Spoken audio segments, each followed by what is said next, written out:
Good evening. I'm Tara Teague. Like she said, I'm one of the counselors at Adams Middle School. I've been a secondary counselor about 15 years, and so I love a teenager, and we recognize they are a hot mess. Working middle school is such a beautiful opportunity of coming to us, leaving fifth grade, and then when they leave us going to high school, they're almost driving. And it seems unreal that in such a short span, there's so much happening developmentally. We think it's a ton of fun, probably a lot of times because they don't live with us. In parenting my own teenagers, I think their teachers in middle school thought they were more fun than I did, and that's okay. And so we're just going to touch on a lot of different components of development: physical, emotional, social, all those things. And we're going to hash out some of that development and see what would be expected and healthy. And then we'll also take a peek at the end of things that would be unhealthy or not, or something that would be a red flag that you would want to pay extra attention to. And before we move farther, oh, parents, we've almost made it through this year. As educators, it's been something. It's been an interesting series of events. And so we appreciate you guys being here tonight. We also appreciate the grace that's been extended to us as educators as we've tried to do our best in the middle of some of the strangest sets of circumstances that we've ever encountered. So we really appreciate you guys. All right. So I love this quote. Youth today have detestable manners, flaunt authority, and have no respect for their elders. What kind of awful creature will they be when they grow up? And look at the date of the quote, that it's in 399 BC. And so the same thing about development has existed forever. That this era of development is just such an interesting time in the lives of children. And so we're going to jump to the next thing. These are what we're going to go over. So we're going to touch on, like I said, developmental changes, parenting approaches to adjusting to those changes, helping your adolescent develop their own identity and be age appropriate. And sometimes that's tricky because what is age appropriate for a 7th grade boy may seem not appropriate for a 7th grade girl, and vice versa. And so that can be a really tricky, that is not a cut and dry set of lines. And then to distinguish that normal, healthy adolescent separation, which is a nice way to say rebellion, and from dangerous or unhealthy behaviors. Okay. So I love this. So I'm going to read you a little story. I just realized that while children are a lot like puppies, loyal and affectionate, eager to please and obedient, teenagers are more like mature, independent cats. It's so much easier to be a puppy owner. You feed it, you train it, you boss it around, it puts its head on your knee, gazes into your eyes as if you were a Rembrandt painting. It bounds with enthusiasm when you arrive. It does tricks on command. And then around age 13, your adoring little puppy suddenly turns into a quickly maturing, independent cat. When you tell it to come inside, it looks amazed, as if wondering who died and made you an emperor. Instead of dogging your footsteps, it disappears. You won't see it again until it's hungry. Then it pauses on its sprint through the kitchen long enough to turn up its nose at whatever you're making. When you reach out to ruffle its head in an old, deep, affectionate gesture, it twists away from you and gives you a blank stare, as if trying to remember where he has seen you before. You, not realizing the puppy is now a cat, think something must be desperately wrong. It seems so antisocial and distant and irritable and moody. It no longer wants to go on family outings. It would much rather be by itself behind closed doors, having zero to do with you. Since you're the one who raised it, taught it to fetch and sit on command, you assume you did something wrong. Flooded with guilt and fear, you redouble your efforts to make your precious pet turn back into its old, comfortable ways. Only now, you're dealing with a cat. So everything that worked before now produces the opposite of the desired result. You call it and it turns away. You tell it to sit, it jumps on the counter. The more you move toward it, the more it seems to distance. Instead of continuing to act like a dog owner, you now have to behave like a cat owner. You put a dish of food near the door and let it come to you. Remember that cats need your help and affection, so sit still. And it will come, seeking a warm, comforting lap that it has not easily forgotten. Be there to open the door for it when it wants to come in. And one day, quite unexpectedly, your grown-up child will walk into the kitchen, give you a hug and say, "You've been on your feet all day. Let me finish those for you."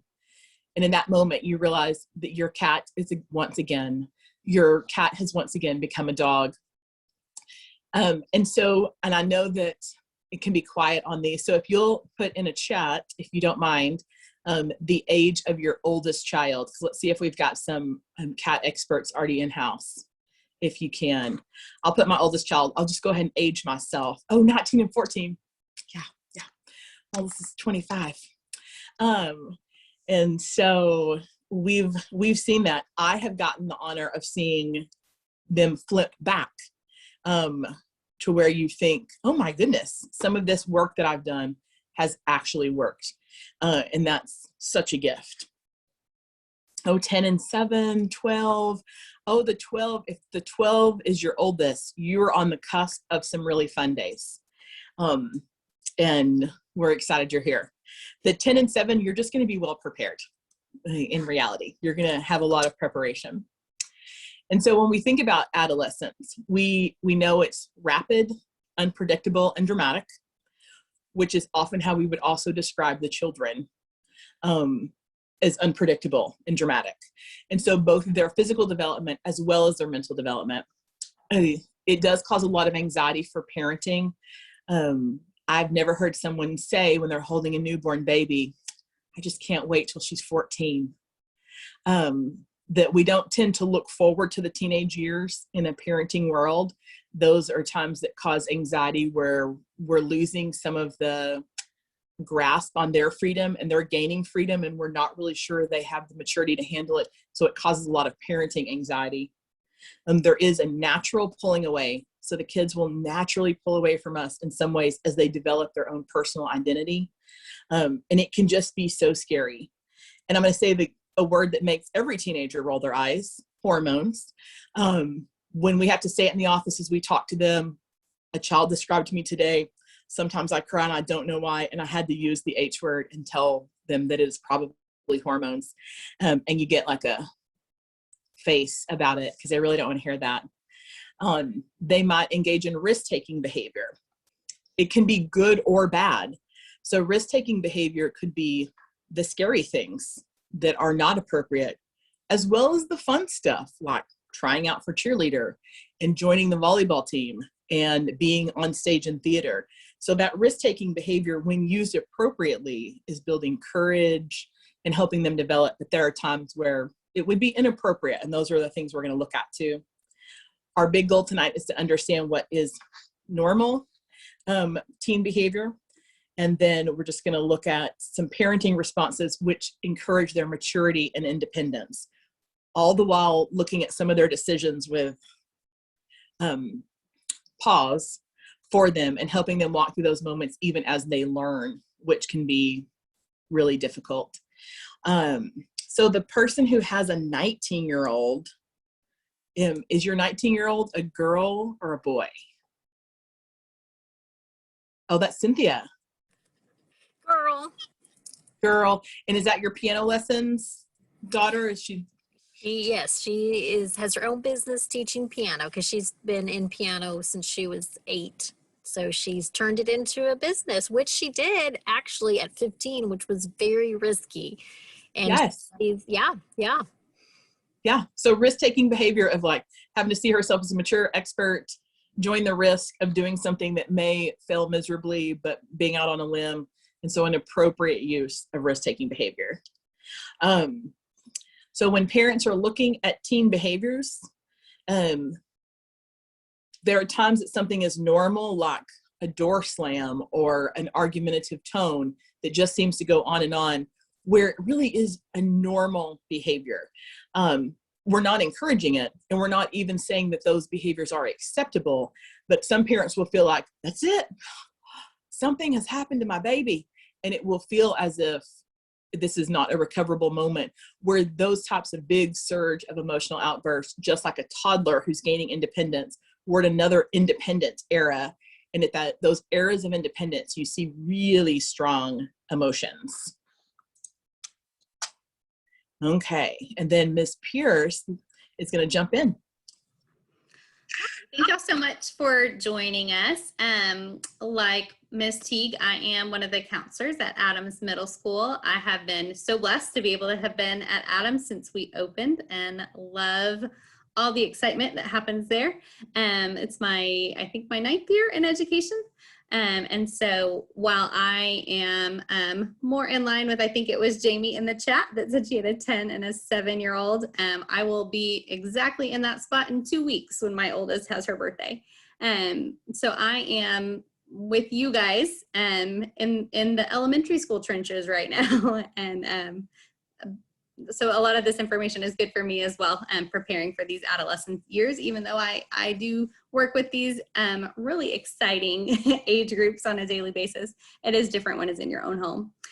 So with that in mind, our first question to kind of just get some conversation going, especially since we have a small group here, as Cynthia was explaining, we would love it for you to participate however you feel most comfortable, whether that's putting something in the chat or you're welcome to unmute and share aloud with us as we have more conversation and get to know you a little bit better. But we're gonna start with, where are you at right now? What is it that you love about your adolescent and parenting your adolescent? Or if you're not there, what is the part that you really look forward to? And what is the part that you are struggling with or that you don't like about parenting an adolescent? Or what is it that you're going to dread? And so wanting to always end with the positive note, we're going to start with the negative side here. What is it that you are not enjoying right now or that you're not looking forward to in the future?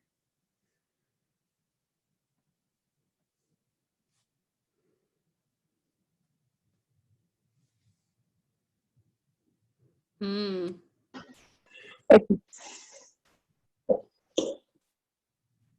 think for me is maybe like the peer pressure that they'll experience and how they'll be able to stand up for themselves. I'm kind of dreading that.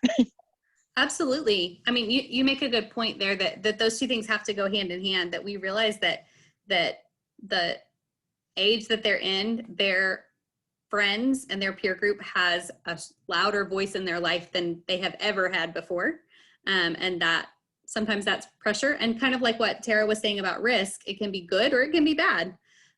But with that, we also have to make sure that they have the strength of character and the skill set, like right there at the ready, to know how to respond in those situations to where the pressure is for something that does not match their values.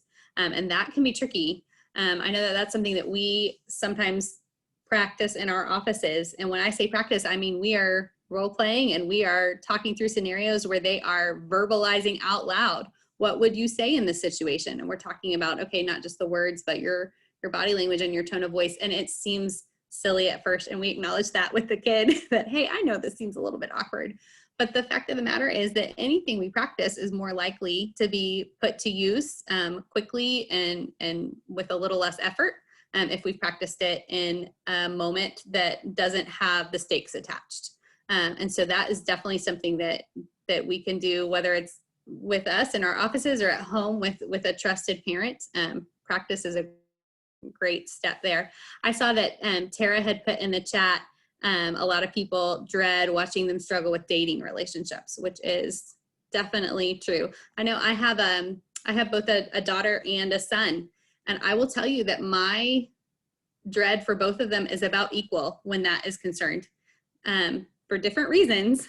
I mean, I know that we're gonna, some of the challenges will be the same between the two of them, and some of them will be different, both based on a boy and a girl and based on some really different personalities with my two. But it's something that it seems like it's starting younger and younger. I mean, my 4th grader is a little boy crazy right now and had a Valentine and all kinds of stuff. It just seems like it's getting younger and younger every year. What else is on our list?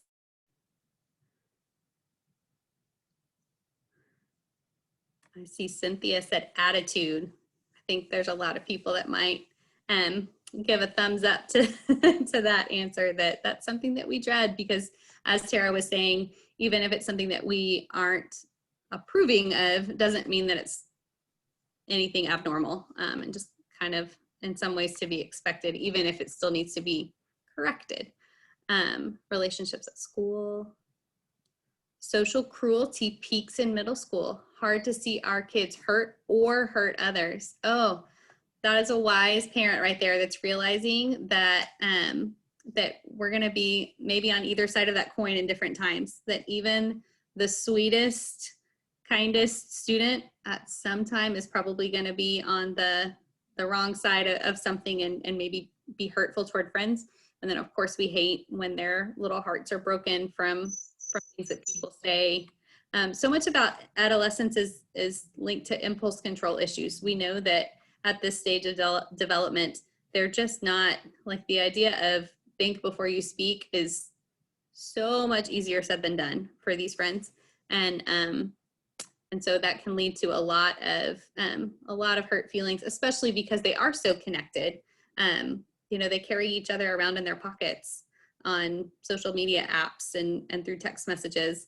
And that definitely makes it different. It also makes it to where you have a record of the hurt, to where you can pull that back up anytime you want to. And that can be problematic, both for the person remembering that pain and also for the friendship moving forward.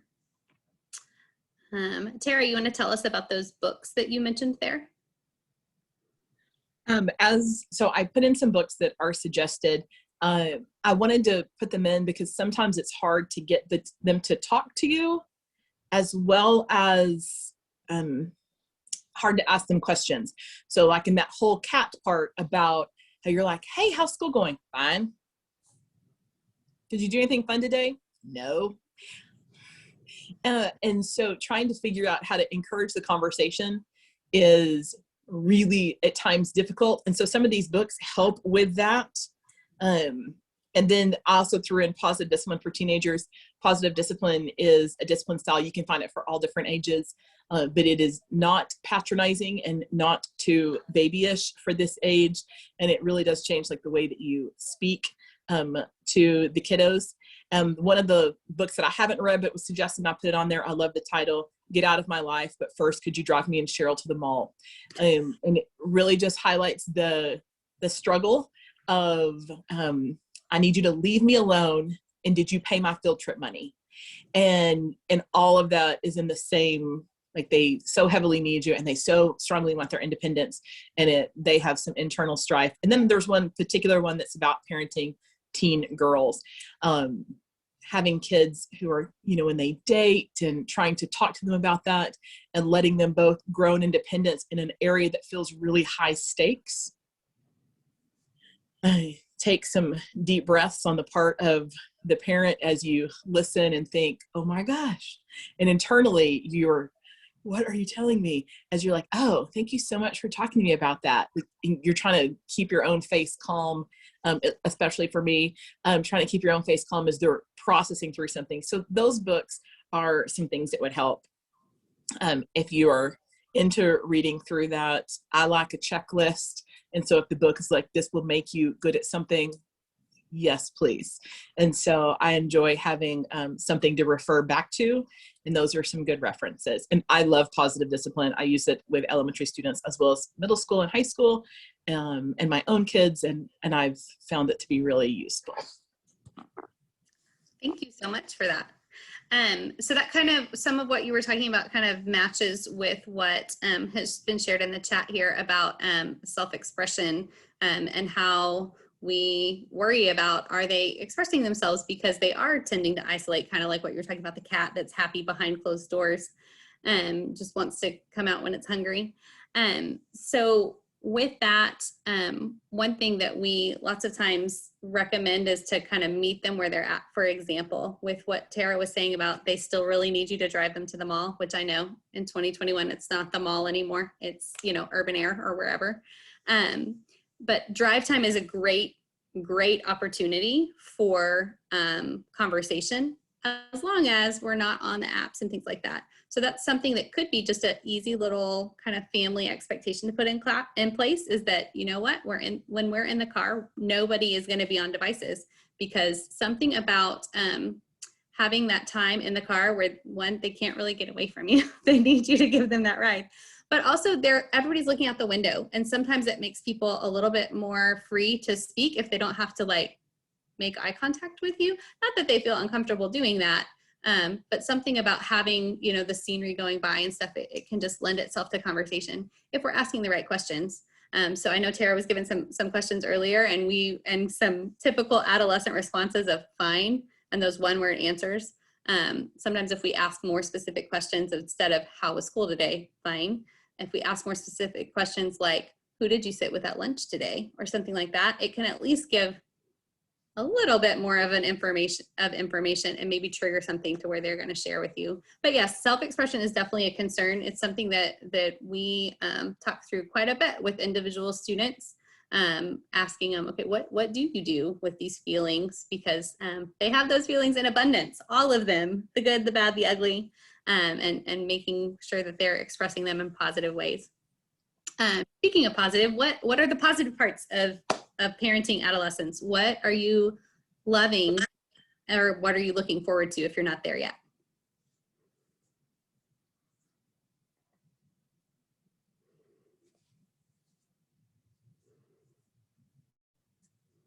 Absolutely, as they develop those areas of interest, you know, something about that time of life where they're choosing those elective classes for the first time, it just seems like it just sets them up to just blossom in new ways and discover new talents, or bring them up to the next level, whether it's sports or music, or man, they can build this robot that does amazing things, whatever the case may be, inside of school and outside of school.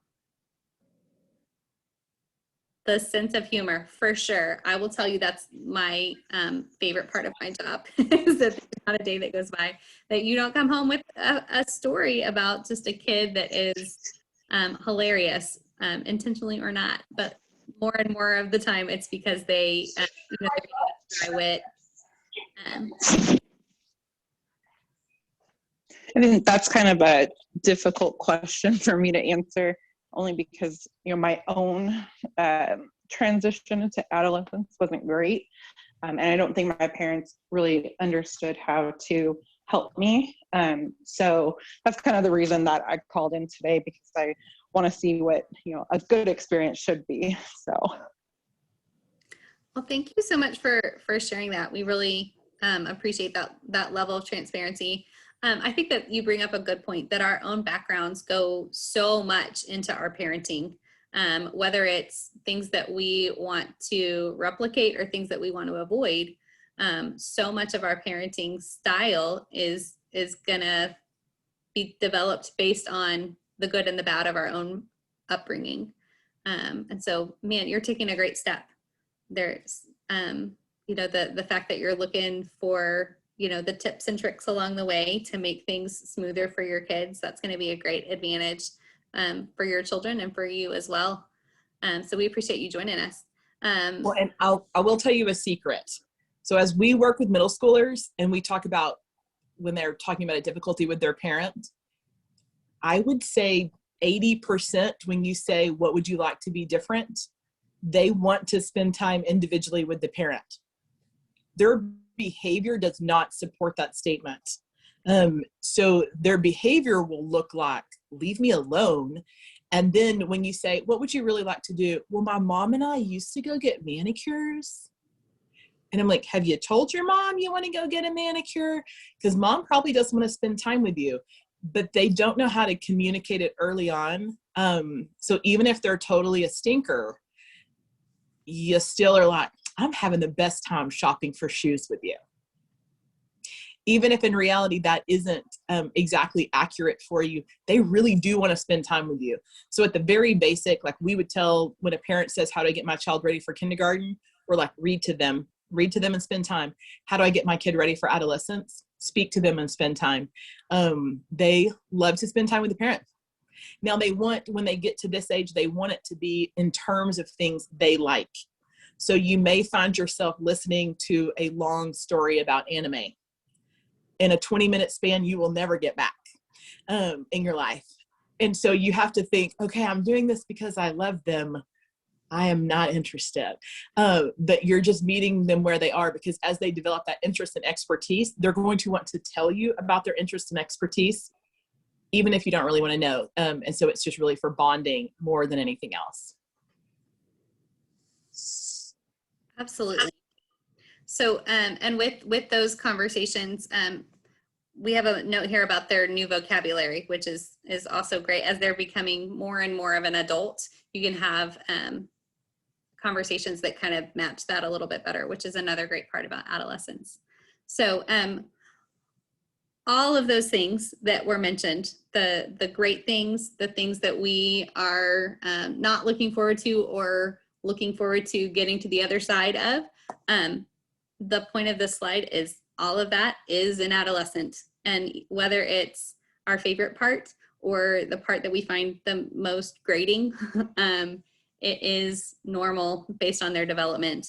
And going back to what Tara opened with that quote from Socrates, normal not just for today, but for forever. It's just a part of where we're at developmentally. So speaking of that, one of the great things about going through a counseling program is learning all about growth and development. And so Tara and I could both tell you that we kind of nerd out on this stuff. I think it's really fun. But with that, we understand that when they get to this stage of growth and development, it can be really uneven. When you think about them physically, the fact that we see you walk down the 6th grade hall at a middle school and you walk down the hall at a middle school, and it doesn't matter if it's because it's August and we've just brought up some students from elementary, or whether it's May and these people really look like they could drive cars. The growth it's just staggering to see that these people are, some of them within just over 24 months of each other. And it just is kind of amazing. And then of course you also know with the boys and the girls, it looks really different. That same unevenness that you see in their physical growth, it's very normal to see it in their other areas of growth too. And their cognitive growth, their social and emotional growth, all of that can be really uneven also. And so don't be surprised if just like you might go to the doctor for a checkup and he's going to talk to you about averages. Well, those averages are wide span. And the same thing happens socially and emotionally. And so while it can be really easy to put on our worry hat and be so concerned about, oh, what does this mean? Are we behind, or are we, it's very, that the range is so big that they're probably still within the normal range, even if that growth is happening evenly and maybe slow to start, and then we're going to make bigger gains later on. Okay, so I'm going to talk a little bit more about physical development, because it's definitely one of the things that comes to mind first when we think about an adolescent, is all the physical changes that are going on. And kind of like what Tara was saying earlier, it's the teens' least favorite part to talk about probably, but we know that it does really impact so much about their stage of life. Earlier on, people mentioned, peer pressure, and I think we can make some links between their physical development and how they feel with their peers, because puberty is beginning, growth is rapid and irregular, as we were talking about. They may be uncomfortable with their changing body, just because as quickly as things are changing, it leads to those clumsy moments. And man, talk about the wrong time of life to be embarrassed by tripping and falling in the hallway, when their friends' voices are so important in their lives and they're so worried about what others think of them. Again, it's normal though. It's also very normal for them to be maybe hypercritical of their own appearance, and look at the people around them as, oh, everybody else around me is so fill in the blank and I am not, I'm not measuring up in whatever way. And that can be really hard on them socially and emotionally, especially if they are a very early or a very late bloomer. Jamie says, it makes me so sad. It makes all of us sad. And man, if we could jump over these hurdles for them, that would be great. At the same time, we know that there is good that comes through going through challenging times in life, and that the strength that they get from coming through this experience, it's going to make them better in the long run. Even though it can be hard days, it can lead to a really good place. All right. So with that, is this back to you, Tara? Or is this still me? I'm sorry. Yes. Yeah, it's hard to tell our numbers. We've done so many presentations. Okay, so what can parents do? And that's a big list, so I'm not gonna read every detail to you. But you'll see the verbs. As you even scan across that page, you can see the verbs like normalize growth and development patterns for teens. Sometimes it desensitizes it for it to be talked about. If it's treated awkwardly, then that makes it feel more awkward. So when it is just plain spoken, like, man, you've got really long legs, you're going to be so tall, because you'll see some boys who have, like, they're built like a gazelle for a little while, as they're all like arms and legs. Well, not making fun of them, but just being plain spoken about it, about how they'll grow into that. And then if they're dissatisfied with it, just being listening and supportive and encouraging. We get to talk with middle schoolers a lot about, and we kind of relate it to coaches, how a coach will tell you you're capable of doing something before you believe it. So a coach or a dance teacher, anything like that, will say, oh yeah, you're going to be able to do that. And even when you have the self-doubt, as when we talk about it with the kids, if they have the self-doubt of thinking, I don't think I can do that, they're not relying on their own perception. They're relying on the people who love them and who coach them and who they really respect. They're believing that person.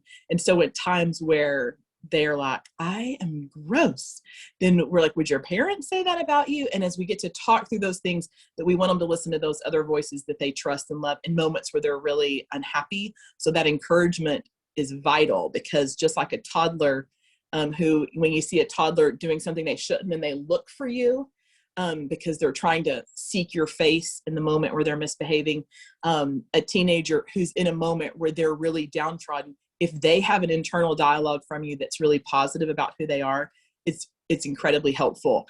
And we'll hear them say things that you can tell are not from a child, that they are re-saying things that they've heard from the parent. And so providing that encouragement where it's plainly spoken to them is huge. And then provide information on what a wide range of normal is. They do get caught up in wanting it to be just perfect. So I should be taller than this. Well, they should be. And so they get really caught up in thinking of what it should look like. And they have to learn what the range of normal looks like. And then having good health habits, encouraging them to have those good health habits, understanding and accepting that mood swings are normal. Again, all feelings are normal and appropriate. All behaviors are not. It's okay to accept their feelings and correct a behavior. And so in that moment, you seem really upset. Seems like you've had a really long day. Do you need to go put your things down and have a snack? And then I'd love to talk to you. Because you're saying you probably need a snack in a minute before you can keep yourself in check. And you're giving them opportunity to regulate again. But you're accepting that they've had this moment of angst. Because they can't always rein it in. Like, it falls out of their mouth before they even know they've said it in a lot of cases. And then preparing elementary school kids for those changes so that it doesn't scare them. Everyone feels like, but I'm protecting my baby. But if changes show up in their life, then it's alarming to them if they don't have any prior knowledge of it. And that information kind of gets layered over time. What you would tell a first grader is very different than what you would tell a fifth grader. So you kind of like layer in a little bit, and a little bit, and a little bit, so that they're not wildly overwhelmed with all the information at one time, but they feel slowly prepared to understand what that development is like. And then understand and empathize with teens' feelings of awkwardness. This one's a good one. You know how as adults, we have internal dialogue where when we do something dumb, we're like giggling at ourselves, where you're like, oh man, that was beautiful. And you realize, oh, I didn't handle that properly. I would encourage you to speak about those moments with your child. So being able to have a conversation with them where you say, man, I was super awkward in this moment. And they get to hear that, everybody's awkward. And that we're not going to tease them or make fun of them. And we're not saying make light to minimize, but to let it be normal that just like them, we also have awkward moments. We're not perfect. If we're losing at something or not feeling like we're handling all that well, to share some of those moments age appropriately with the child. Definitely comparison is the thief of joy. So we never encourage comparing your kiddo to other people. They will, that always seems to go poorly. And then definitely monitoring activities of kids as they mature. We always want our children to be beautiful. However, there's times where that can be really scary if their maturity and their emotional maturity doesn't match their physical maturity. And so they might need extra guidance as those things aren't quite in line, and extra support to protect them when needed. And then of course, providing nutritious meals, and then being aware that your model is that they're seeing all of it, even if it seems like they're ignoring you, they're really not. And so in ways of things that you want to model, if you want to model good eating or good exercise habits, or modeling how we treat other people, openly modeling that in front of them, and then speaking about it, not just assuming that they get it, talking about it so they understand like what the intention behind your behavior, and then encouraging adequate rest. Their sleep schedules get a little crazy. That is natural. There'll be times where it seems like they could sleep 12 hours a day, and times where they want to go to bed at midnight and are ready for school and seem to be like an Energizer bunny. And those fluctuations in sleep patterns are expected, but we're just going to encourage them to have sleep routines that are healthy. Oh, psychological and emotional growth. Here is the sweet spot of the fun stuff that we get to do. Mood swings, characteristic of these years, you're going to see it. That their primary task is to develop a sense of identity. What you see in middle school is them overly identifying and trying it on as if it's an outfit. So instead of having a personal identity, they're like, I belong in this group. People in this group wear 7 bracelets, black jackets, and don't fix their hair. It would be helpful if it were dirty. And they're going to join it, and they're going to participate in those exact same ways because they are joining what the crowd looks like they're doing, and they're all going to do it together. They all think they're being an individual, and they all get the exact same haircut. All the boys, you can't tell who the boys are in the cafeteria from behind. Like everybody's got it shaved, brushed over, everybody looks the same. But they're overly identifying with the group. As they age through middle school, they'll start having nuances where you can see their personal style develop, their personal preferences that are not based on the group. But at the beginning, they have to join all the things. And it's kind of like going to the gym, where you're like, I'm going to the gym, I'm involved in everything. And you get all crazy involved in every piece. And that's what they do too, is they try on all these different personalities. They can be incredibly sensitive. If you call them sensitive, they don't like that. And so they get a little snarky. I'm not sensitive. Okay. And so they don't want it pointed out. And they're not even sure why they're doing it. So some of them, in really genuine moments when you're like, what happened right there? They'll be able to tell you, I really don't know. I just got really upset. And there's that ambivalence. They don't know. They're not sure. They might feel really strongly this week about certain topics, and then next week not have the same feelings. So ambivalence is a nice word. They really just feel fickle in that, where then you're like, you liked that last week. Well, I don't anymore. Awesome. Okay. And then their self-esteem fluctuates. They may be on cloud 9 when they've made advanced theater, and then the next week their best friend sits at a different table and there's not a seat, and now everything is terrible again. And that is normal because their self-esteem is tied to that friendship identity, so that it's linked to that group identity. And when those things change, it will all crumble, as they haven't developed that individual sense of self that's stable just yet. And for social growth, there's that peer part where the peers are so influential, conforming to peers, sometimes overly so. Acceptance by the peer group is vital. And that is what we get most of. We get so many conversations about the relationships with peers, and then friendships. So since the maturity is so crazy, they're middle, there will be children who really mature, and then they leave the group that's a little immature. And then people are sad because now we've had this change in this friend group, but it's because the shifting maturity at the same time that we're having growing expertise. So a mature student who's like joining the volleyball team and has a little immature friend who's playing with Barbies, but they've been friends for so long, now don't have anything in common. And that friendship will drift, and it causes a lot of grief. And it's actual grief. Like, we don't minimize that they have lost a human that was a part of their day that was so vitally important. And now they don't have them, and they're so sad about it. And so we help normalize those talks, but it's hard for them. And then adolescents will communicate more with peers and less with parents on day-to-day events, because they feel like the peers understand them, and the adults, we do not understand them, especially if you live with them. They don't think you understand as much at all. I love it at about the end of 8th grade, though. We have children right now, of course, as they're getting ready for high school, being able to say, and we've seen them for 3 years, where they're like, well, my relationship with my mom, I mean, it's so much better. She really helps me figure things out. And we try not to make an "I told you so" face. We try to be like, oh, that is so nice. You've really worked on that. Y'all have really done a good job growing together. Even though we're like, your mom's been stable the whole time. Like, your mom's been standing still in the middle. You've been running all over creation. But to them, they feel like, I've really worked on my relationship with my mom, and we're just gonna applaud it, because we're glad that they desired it and that they took those steps. Oh, the least favorite part. This is hard because it's hard to know where the line is.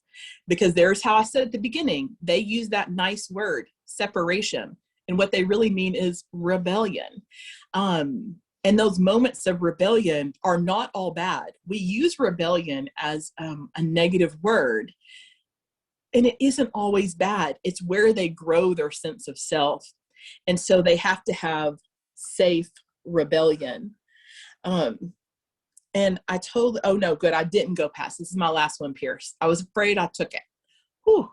And so having safe rebellion, it requires us to let go and to let them have some responsibility for decisions and consequences. There is no perfect map. Like, there are spots where you're like, okay, I can let that piece go. And then other pieces where you think, nope, not this piece. And that's okay, that line is ever moving. That's what makes it so difficult, is that it doesn't have a step-by-step. You're assessing their responsibility. You're assessing their prior decisions. You're letting go where you can. You're taking back when they don't handle it well. So this is a constant dance through teenage years. And that second point, it says that letting go does not mean anything goes. Because like I said, it is a step forward, move back, and they might be really independent, like academically. So you might have a child who loves school, loves their homework, pleases the teachers, gets everything turned in. But if you let them keep their phone overnight, will stay up at 3 a.m. talking to who knows who. And so they'll be incongruent. You'll feel like, oh, they're really responsible. Look at these great grades.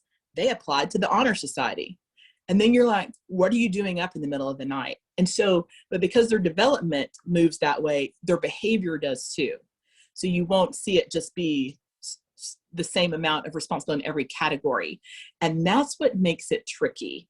And it's a process. And it's okay to be honest with the kids and saying, I would love to let you be responsible for that. I'm not really sure. Let's look at it together.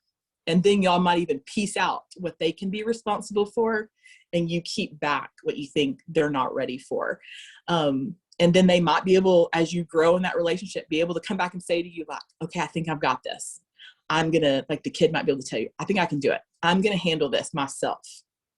Okay, let's try it. But it just moves back and forth. And I won't at all downplay that it is delicate and tricky. And at times you'll feel like, man, I've made great decisions. Other times you're like, well, that didn't go the way I thought. And that's okay. And I honestly think it's okay to be honest with the kids about that. Like, I gave you this responsibility.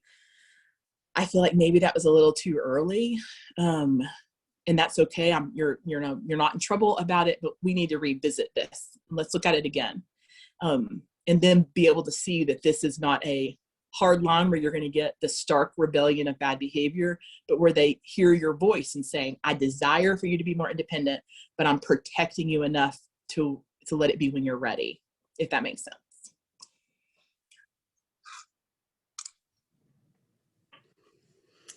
All right. So as she was saying, choosing our battles as a parent, it can be exhausting. I mean, it becomes a situation of decision fatigue where it just seems like over and over and over again, we are trying to decide, okay, where do I fall on this, the spectrum of control? Where am I being over controlling? Where am I being under controlling? And how do I find that happy medium, which is, I mean, if you can find the sweet spot, that's great. It might change the next day because they are growing and changing so rapidly. And so it gets as you're making these decisions. So there is no perfect recipe, but this is giving just a little bit of a framework to help you maybe make those decisions a little bit more easily. So the first question is it a safety issue? That's always going to be like our number one priority, right? Is keeping these people safe. And that doesn't just mean physical safety. That can mean their social and emotional safety as well. If your daughter's act of rebellion is that she is an 8th grader and she wants to introduce you to her new boyfriend who's a senior in high school, is that emotionally safe for her? Are they close enough to be peers to where we feel like that's a safe relationship? That would be a judgment call for you to make within your family. But it is part of safety, is all the aspects of that, physical and otherwise. Does the activity in question violate any laws? We have curfew laws in this part of Texas. And so that is sometimes something that we can maybe hang our hat on a little bit in those moments, because we know that there will be pushback when we set limits. That doesn't mean that we give in to the pushback, but we can expect that there will be sometimes when we say, this is a law, it makes it go a little bit easier because they can wrap their mind around that. Does the activity in question violate our morals or our values? This is a big one. And so having that instilled within your own children and having, a clear set of morals, whatever you base that on, your value system as a family, you're going to get some payoff from that in these adolescent years from the work that you've put in those younger years of building that value system collectively as a family unit. And again, you're probably going to get some pushback, and that's to be expected. Does it violate our family rules? No guests in the house without a parent present, or all electronic devices charge in mom and dad's room, or whatever your family rules are. You put them in place for a reason, right? Nobody has the time and effort to enforce rules that aren't for a purpose. And so anything that you've put in place that you're willing to enforce, if it violates that, then there's probably a reason why that's not an okay act for that child, and you can address that however you do within your household. And then what will the negative consequences be? So this is both short-term consequences and long-term consequences. We have to kind of look at it both ways there. But is it going to be something with a short-term consequence to where it's something that they might pay the price? Like maybe it's Friday night and they have a game on Saturday and they get to pick their bedtime on the weekends. Well, who's going to perform more, who's going to have a harder time on the court on Saturday if they stay up later the night before, and whose consequence is that? That is a short-term consequence for the teen and maybe a place to learn a lesson. That's going to be really different than if the consequence falls on you. If a student is doing something to where you are going to have to bail them out, because it is, it's going to rise to that level to where they're going to dig themselves a hole that they cannot get out of, then that's going to be different.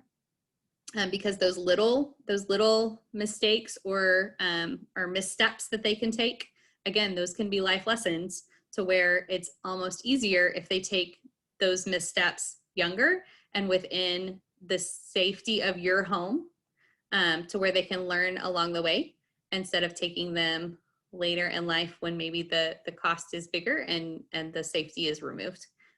These are the people that maybe there's been too much control all the way up through graduation, and then they enter a college dorm and they have free reign and they explore it to the fullest, and maybe have consequences because of that. Some of them might last a very long time. And then this one is a big one. Will it matter in 5 years? Because if it is, then that's going to, lead to a lot more contemplating those decisions and how you're going to address that with your teen, than if it's something, again, that's more short term. All right. I see some people have mentioned some things in the chat.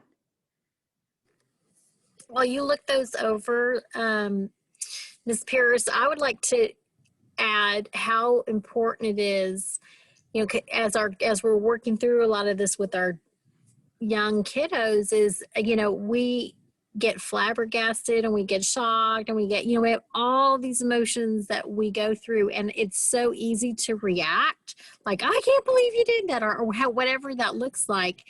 And that's normal. Oh my goodness, I've done that a lot. But what helped me a lot was to do some self-talk and just constantly tell me, and y'all probably do it in your office all the time, is developmentally appropriate? This is developmentally appropriate. Like, I had to remind myself all the time that don't freak out, Cynthia, because I want to be like, I did not raise this, but I had to just remember, just like when Mom said, how one day she's great, the next day she's like, her world falls apart. And I just had to keep remembering, this too shall pass. Like, this is going to be just things we work through, and try to keep my reactions under control, because then it worries them more if Mama reacts, so that's self-talk. And a good friend, if you have one. If you have a good friend, you can run by the conversation so that you can, like, if you need to externally process and you need the friend to be like, oh my gosh, what were they saying? And you need to have like the really open conversation about it, so you can go back to your child and be like, well, let's take a look at that. Or you can go back with your calm demeanor. There's nothing wrong with tabling a conversation. There are moments where you're like, oh, I need to think about that. You should go take a shower. I'm going to think about that. And let's talk in the living room. I'll meet you there at 8. But if tabling it because in that moment, you're like, I am not going to handle this conversation well in this moment. And if you do have a partner adult in your home, of having like your tap out, where you're like, if it gets to this, I'm tapping out. Please know that that's the part where I need you to come in. If I tell you I need a glass of iced tea, like, hey, would you throw me a water bottle? That's key for please stay in here with me. I need a second set of ears in this conversation. So some of it takes pre-planning, where you recognize this conversation is going to be tricky. And so you like take care of yourself in that, because there are some fun opportunities where you're really glad, like you're at the sink when they tell you something and your back is to them because your face is like, what? And that's okay. And so, yeah, I agree with you, Cynthia. Like, there is moments where you have to mentally prep. And I'll also put in the comments, people were asking about this handout in person. We have a fun little postcard that you can like hang on the inside of your closet, and so it's just like a little piece of cards. Like, if you want to send me your email, I will happily pop that postcard in the mail for you, because it'll be prettier than me just giving you the slide, and you might actually use it more if it's on fancy cardstock. And so if you want one of those, feel free to send me an email and I'll stick it in the mail to you. The other thing I'll say is, when I do post this on the parenting education website, I will add the links to the handouts. I tried doing this in here and it just wasn't working. So I threw definitely some information in the chat, but that wasn't as helpful as just letting y'all get these links. You could definitely screenshot them too. That's totally fine. I've asked the licensed people that, and you can do that. That's so feel free to get the information as needed, but check on the website, and it's just the district website. So it's nisttx.org and /PE for parent education. And by tomorrow I'll have it on there. All right, thank you. I think we just have a couple slides, and I know that we are approaching that 7 o'clock mark. We want to honor your time. But cognitive growth, for the sake of time, I'm not going to read every single thing on here, but as you can see, our theme is what you're seeing is normal, and it doesn't happen the same for everybody, and it doesn't happen in this steady, the growth chart is jagged. It is not this nice, gentle slope. And so, just to point out a couple things, the criticism of parents is normal. You might remember that from your own time in middle school or early adolescence, that sometimes it seems like, oh my goodness, they are just not understanding any part of my life. And that's normal. The argumentative, the self-consciousness, all of that is extremely, extremely normal. Doesn't make it easy, but it is normal. And then I think we have one last slide here. Am I right, Ms. Teague? There we go. And then effective parental adaptations. Expect those inconsistencies. That is, if you take one thing away from here tonight, it is what you're going through is normal and it is to be expected.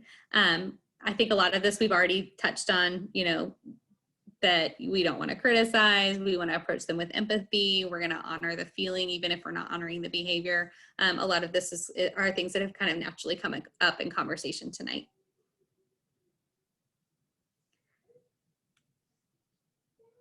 And with that, oh, and sorry, one other thing, some warning signs, some red flags here. When the rebellion becomes the point that we really need to step in and intercede a little bit stronger. These are some things to watch out for. We know that their friendships are going to shift, like what Tara was saying, with as they are growing and changing, having different interests. It makes sense for them to change. But if it is like an abrupt, complete change of friends, and you can't pinpoint why, then that's a little bit different, and maybe we need to find some time for some conversation to see if we can understand a little bit more what's going on. That's kind of be the theme here, is like abrupt changes where you can't connect this to this and understand why that would have happened. So why you see such a significant shift there. So that's going to be with school performance as well. We appreciate y'all monitoring their grades. It really does make a difference in partnering with those teachers, especially like what Ms. Teague opened with about in years like this, where things have been so unique. Their personal habits and their sleeping patterns. So if you see things that look like that they are becoming less healthy because of these habits, then pay attention to that, especially if you have any concerns about substance abuse. And I know that we are out of time. I think you can kind of read our lists there: personality, activities, withdrawal, and then in lying or sneaking behavior. Why is there such a significant shift, and is there an explanation? I cannot thank you enough for participating the way y'all have. It makes all the difference in the world in how these conversations go. When we have, your real life input with what you're going through. And so we thank you so much, whether you spoke or mentioned something in the chat. It really makes this so much more pleasant for us. And I think the other people listening gain a lot from just kind of those solidarity moments with you. Yes, thank you guys so much. If you have other questions, definitely feel free to put them in the chat. You also now have my email address on there. You can always find us too at Adams Middle School. And then like Cynthia said, it'll be posted tomorrow, and I will stick those fun little postcards in the mail. But other questions you have or comments, you are welcome to unmute yourself and share. if you would like Yeah. to, or you can pop anything in the comments if you would like. Mm-hmm. You guys are most welcome. We love to do this. The program is great. And we really appreciate Cynthia bringing it to us and helping facilitate it. And that we love that we're not just talking to our own campus, that we get to talk to all different ages and stages. It's a lot of fun. And just to kind Thank of you so much. plug going forward, Cynthia does a great job of coordinating this. There have been so many opportunities here because we have the Zoom setting. So just please keep an eye out for flyers of upcoming presentations on other topics. Yeah, well, thank you all so Thank you so much for doing this. This is very helpful. You are most welcome. Maria and Jamie. Very valuable. Good. Well, it's hard, y'all. So we recognize that. And we also, as educators, know you, I mean, 100% are the most important person in your kid's life, even if they do not tell you that. So we just love trying to encourage you and just let you know all that hard work is definitely paying off. And so, you know, and even if we just take a little bit of this and just mull it over and talk it through and just apply even just a little bit, you are going to be feeling stronger and more confident and competent in working through these years with your kids.